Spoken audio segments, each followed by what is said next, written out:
400 साल तक बस के अंदर दबा एक मंदिर, जिस पर बड़ी से बड़ी बस की चट्टानें आकर गिरती रही, फिर भी इस मंदिर को कोई हानि नहीं पहुंचे। और फिर कई साल बाद जब बर्फ पिघलने लगी तब यह मंदिर सामने आया और साइंटिस्ट और जियोलॉजिस्ट इसे सही सलामत देखकर दंग रह गए। एक ऐसा मंदिर जिसके दर्शन करने पर माना जाता है कि मोक्ष के सभी रास्ते खुल जाते हैं, क्योंकि महाभारत भारत के अंत में शिव जी ने स्वयं यहाँ पर प्रकट होकर पांडवों को स्वर्ग का रास्ता दिखाया था। यह है शिवजी के 12 ज्योतिर्लिंगों में से एक माने जाने वाला हिमालय की चोटियों के बीच बसा श्री केदारनाथ मंदिर। जय श्री केदार उत्तराखंड में रुद्रप्रयाग नाम का एक छोटा सा शहर है जो खुद सूरत वादियों से सजा हुआ है और इन्हीं खूबसूरत वादियों में बसा है। शिव जी के सम्मान में बना बाबा केदारनाथ मंदिर। इस विशाल मंदिर को हिंदुस्तान के सबसे पुराने धार्मिक स्थानों में से एक माना जाता है। केदारनाथ मंदिर का सबसे पहला वर्णन 7वीं सदी में लिखे गए स्कंद पुराण में किया गया था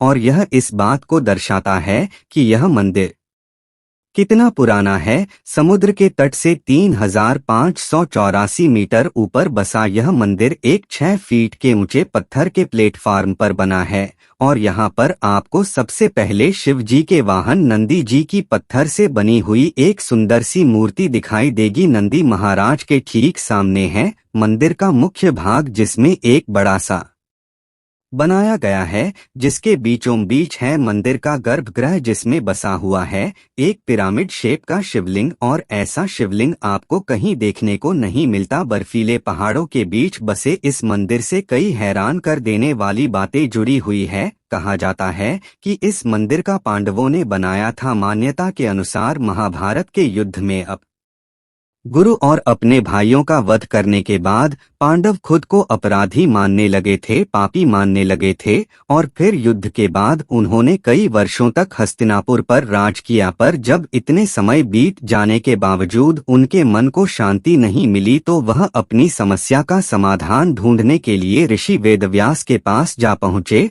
और फिर वेदव्यास जी ने से कहा कि अपने पापों से मुक्ति पाने के लिए उन्हें शिव जी के शरण में जाना होगा। इसके बाद पांडवों ने अभिमन्यु के पुत्र परीक्षित को सारा राज्य सौंप दिया और द्रौपदी के साथ शिवजी की खोज में काशी चले गए। लेकिन जब काशी में भी उन्हें भगवान शिव के दर्शन नहीं मिले तो उन्होंने काशी छोड़ दी और यहाँ से वहाँ भटकने लगे। पांडव जहाँ भी जी को ढूंढते हुए पहुंचते शिवजी वहां से कहीं और चले जाते। आखिरकार शिवजी उत्तराखंड के गुप्त काशी में जाकर बस गए। अब लोगों का मानना यह है कि जब पांडव उन्हें ढूंढते हुए वहां पहुंचे तो उनसे छुपने के लिए शिवजी ने नंदी बैल का रूप धारण कर लिया और वह गाय के झुंड में छिप गए और फिर काफी समय तक पांडव उन्हें ढूंढते रहे। आखिर सरकार भीम ने उन्हें स्पॉट कर लिया, उन्हें पहचान लिया और फिर पांडव को अपनी तरफ आते देख नंदी रूप में खड़े शिवजी धरती में समाने लगे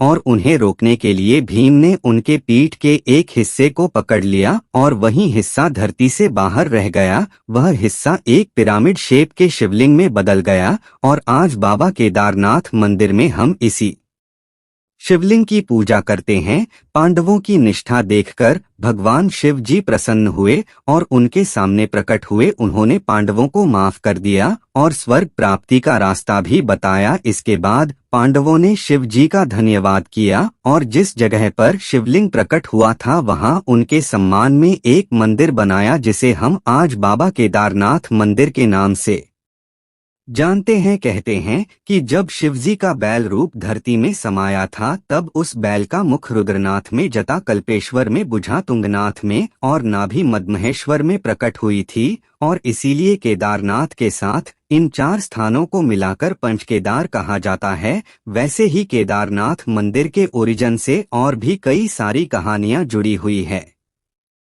कहा जाता है कि जो मंदिर हम आज देखते हैं 8वीं सदी में आदि शंकराचार्य ने बनाया था, पर आर्कियोलॉजिकल सर्वे ऑफ इंडिया ने जब इस मंदिर के पत्रों की जांच की तब पता चला कि इनका टाइमलाइन महाभारत के पीरियड्स से मैच करता है। कहा जाता है कि शिव जी के रुद्र रूप काल भैरव खुद केदारनाथ मंदिर की रक्षा करते हैं। 3 आंखें, 4 हाथ, गले में खोपड़ियों की माला, एक हाथ में त्रिशूल, दूसरे में डमरू, तीसरे हाथ में पासा और चौथे हाथ में एक खोपड़ी, और उनके साथ होता है उनका वाहन माने जाने वाला एक काले रंग का कुत्ता। केदारनाथ मंदिर से 500 मीटर दूर उत्तर की तरफ आपको बाबा भैरवनाथ का एक छोटा सा मंदिर दिखाई देगा। यह मंदिर एक खुली जगह पर है जहां पर न ही दीवारें हैं और न कोई छत, और ऐसा कहा जाता है कि बाबा भैरव मंदिर के दर्शन किए बिना केदारनाथ की यात्रा पूरी नहीं होती। और जब एक्सट्रीम वेदर कंडीशन की वजह से साल के लगभग 6 महीने केदारनाथ मंदिर और उसके आसपास के जो एरियाज है वह बंद रहते हैं, उस समय मंदिर के पुजारी भी यहाँ आकर मंदिर की देखभाल नहीं कर पाते। तो ऐसे माना जाता है कि तब शिवजी अपने काल भैरव अवतार में आकर केदारनाथ मंदिर और उसके आसपास के सभी एरियाज की रक्षा करते हैं। बाबा केदारनाथ मंदिर को एक डिजास्टर प्रूफ जगह माना जाता है।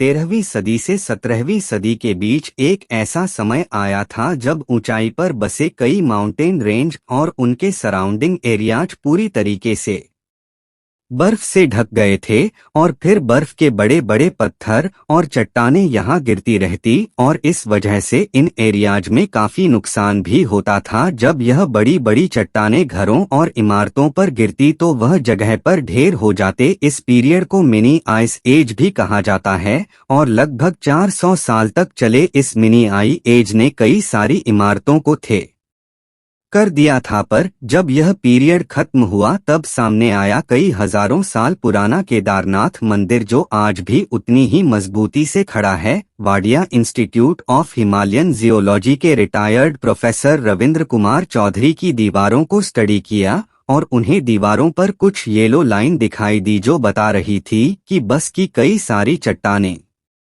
के इस मंदिर पर टकराई थी। पर कमाल की बात है कि वह इस मंदिर का कुछ बिगाड़ नहीं पाई। तो स्टडी से यह भी साबित होता है कि केदारनाथ मंदिर 400 साल तक बर्फ के नीचे दबा हुआ था, और इतनी मुश्किल का सामना करने के बावजूद सही सलामत खड़े इस मंदिर को लोग आज डिजास्टर प्रूफ मानते हैं। और 2013 के उत्तराखंड लंच के बाद इस बात को और भी ज्यादा बढ़ावा मिला। उत्तराखंड में तबाही मचाने वाले या फ्लैट्स मंदिर के मुख्य मंडप के एक पत्थर को भी हिला नहीं पाए। यह इंसिडेंट के बाद आर्कियोलॉजिकल सर्वे ऑफ इंडिया ने इस मंदिर को स्टडी किया, और तब सामने आया कि केदारनाथ का जो मंदिर है यह एक डिजास्टर प्रोन एरिया को ध्यान में रखकर बनाया गया है।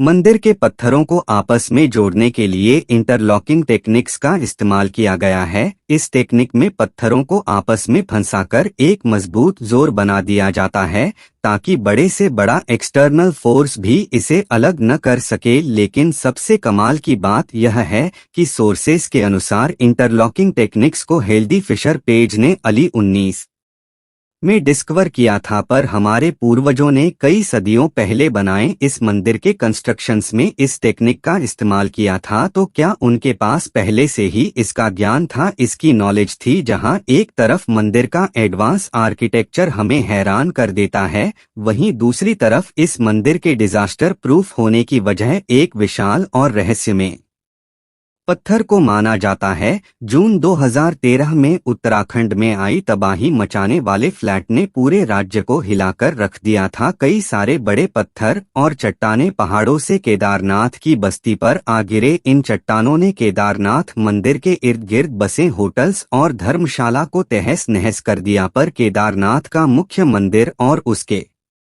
अंदर मौजूद सभी लोग इन खतरनाक फ्लड से सुरक्षित बचे हुए थे। खुद को बचाने के लिए बड़ी संख्या में लोग केदारनाथ मंदिर के अंदर आकर बैठ गए थे, और तभी एक विशाल पत्थर बड़ी तेजी से मंदिर की ओर आने लगा। इस पत्थर को देखकर सभी लोग डर से कांपने लगे, पर तूफान की तेजी से आ रहा यह पत्थर अचानक मंदिर के कुछ ही मीटर की दूरी पर रुक गया, और फिर इसके बाद जब कोई भी चट्टान मंदिर की तरफ आती तो वह इस पत्थर से टकराकर या तो टूट जाती या फिर अपना रास्ता बदल देती। और लोग इस दृश्य को देखकर दंग रह गए थे, और लोकल की माने तो यह पत्थर पूरे समय मंदिर की रक्षा करता रहा। कहा जाता है कि इस पत्थर को देखकर लोगों को भीम की गदा याद आता है। इसकी मदद से भीम दुश्मनों का नाश करते थे और लोगों की रक्षा करते थे और इसीलिए इस पत्थर को भीमशाला नाम दिया गया। आज पत्थर केदारनाथ मंदिर का एक मुख्य भाग बन गया है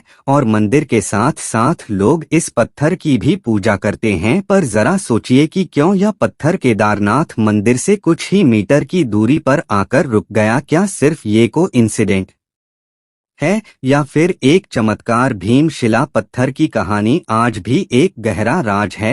केदारनाथ की मुश्किल यात्रा तय कर हर साल लाखों की संख्या में यात्री मंदिर के दर्शन करने जाते हैं और सुंदरता और भक्ति का एक यूनिक कॉम्बिनेशन माने जाने वाला बाबा केदारनाथ मंदिर 12 ज्योतिर्लिंग में से सबसे ऊंचाई पर बसा मंदिर माना जाता है। अगर आप ज्योतिर्लिंगों के बारे में जानना चाहते हैं तो आप कमेंट बॉक्स में लिखें 12 ज्योतिर्लिंग, हम उसे पर भी वीडियो जरूर बनाएंगे। और कैसा लगा आपको यह वीडियो कमेंट करके हमें जरूर बताएं। और अब तक इस वीडियो के साथ बने रहने के लिए आप सभी लोगों को दिल से धन्यवाद। मिलते हैं नेक्स्ट वीडियो में, तब तक के लिए हर हर महादेव।